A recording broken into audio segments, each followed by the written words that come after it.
नमस्कार, स्वागत है आपका हमारे YouTube चैनल निवेश युग में। जी हाँ, आज हम बात करेंगे एक ऐसे विषय पे जो कि आपके लिए एक बेहतरीन विषय हो सकता है। देखिए, स्टॉक मार्केट में पैसा कैसे कमाया जा सकता है, उसके ऊपर एक विशेष चर्चा है और ये वीडियो आपके लिए बहुत नॉलेजेबल वीडियो होने वाला है। तो इस वीडियो को आप अंत तक देखिए और अपने दोस्तों को भी शेयर कीजिए। देखिए, स्टॉक मार्केट में पैसा कमाने का कोई एक निश्चित फार्मूला नहीं होता है। बाकी आप फंडामेंटल चेक करके आप स्टॉक को खरीदते हैं तो आप कई गुना उसमें पैसा कमा सकते हैं। जिस तरीके से मैंने स्टॉक मार्केट में 4 गुना 5 गुना पैसा किया है, मैं आपको लास्ट में बताऊंगा। देखिए, स्टॉक को सिलेक्ट कैसे किया जाए। देखिए, स्टॉक सिलेक्शन करने से पहले आपको सेक्टर को सिलेक्ट करना होगा कि आप कौन से सेक्टर में ज्यादा इंटरेस्टेड है। जैसे कि अभी जो ट्रेंड में जो सेक्टर चले, जैसे पावर सेक्टर है, डिफेंस सेक्टर है, एआई सेक्टर है, ऑटोमोबाइल सेक्टर है, इस तरीके से आप सेक्टर चूज कर सकते हैं। सेक्टर चूज करने के बाद में आपको स्टॉक सिलेक्शन की बारी आती है। तो स्टॉक सिलेक्शन में आपको क्या करना चाहिए।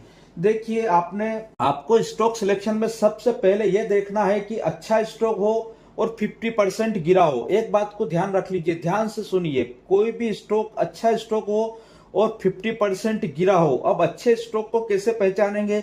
देखिए, उस स्टॉक का सेल्स ग्रोथ पिछले 5 साल से लगातार बढ़ रहा हो। ध्यान से सुनिए, किसी भी स्टॉक का सेल्स ग्रोथ पिछले 5 साल से लगातार बढ़ रहा हो, उसका ऑपरेटिंग प्रॉफिट भी लगातार 5 साल से बढ़ रहा हो, उसका नेट प्रॉफिट भी लगातार बढ़ रहा हो, जिसका रिजर्व भी भले थोड़ा ही बढ़े लेकिन लगातार 5 साल से बढ़ते रहना चाहिए, बड़ा हो, जिसका रिजर्व भी पिछले 5 साल से बड़ा हो, फिक्स एसेट में भी बढ़ोतरी हो।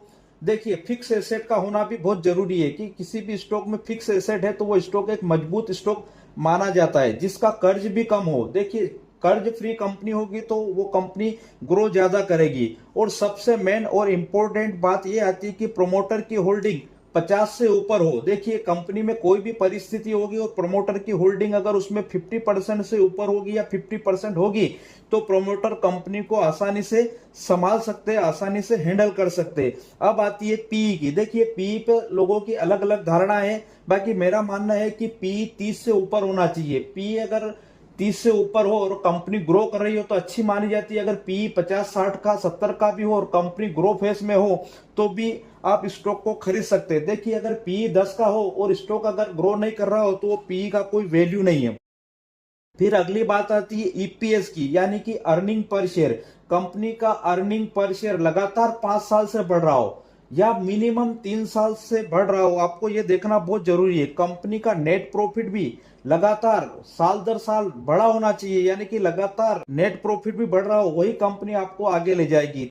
अगली चीज, कंपनी का आरओई भी 15 से ऊपर होना चाहिए। 15 से 20 25 जितना अच्छा हो उतना अच्छा हो। आरओसी भी उसका 15 से ऊपर ही होना चाहिए। इस तरीके की कंपनी में आप अगर इन्वेस्ट करते हैं, इस तरीके की कंपनी को आप सिलेक्ट करते हैं और उसमें इन्वेस्टमेंट करते हैं तो आप अच्छा और मोटा पैसा कमा सकते हैं। देखिए, इस तरीके की कंपनी को आपको एक लिस्ट बनाना है, उसमें आपको 10 कंपनियों इस तरीके की सिलेक्ट करना है और हर कंपनी अलग अलग सेक्टर की होना चाहिए। एक ही सेक्टर की 2-3 कंपनी नहीं होना चाहिए और आपके पास में मिनिमम 8 से 10 शेयर होना चाहिए, ज्यादा शेयर नहीं होना चाहिए और मिनिमम शेयर में मैक्सिमम क्वांटिटी होना चाहिए। इस तरीके से अगर आप स्टॉक का सिलेक्शन करते हैं और लंबे समय तक रुकते हैं तो आप इसमें कई गुना पैसा कमा सकते हैं। देखिए, इसमें एक बात और ये कि कंपनी का मार्केट कैप भी कम होना चाहिए। कंपनी का मार्केट कैप 5,000 करोड़ से कम होना चाहिए। अगर 1,000 करोड़ की कंपनी तो बहुत अच्छी बात है, बाकी 5,000 करोड़ की कंपनी, इससे बड़ी कंपनी नहीं होना चाहिए।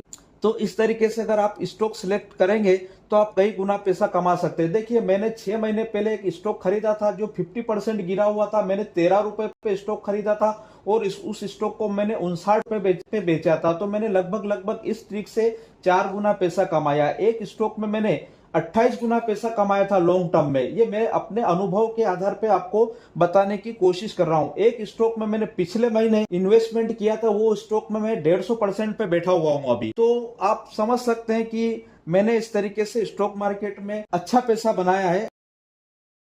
तो आप इस ट्रिक को अपनाकर अच्छा पैसा बना सकते हैं। देखिए, कल हम एक ऐसे स्टॉक पर चर्चा करेंगे जो कि 50% गिरा हुआ है, प्रमोटर की होल्डिंग भी अच्छी है और आने वाले नेक्स्ट जनरेशन का स्टॉक है और वो अपने कंपनी अपने विस्तार को काफी आगे बढ़ा रही है।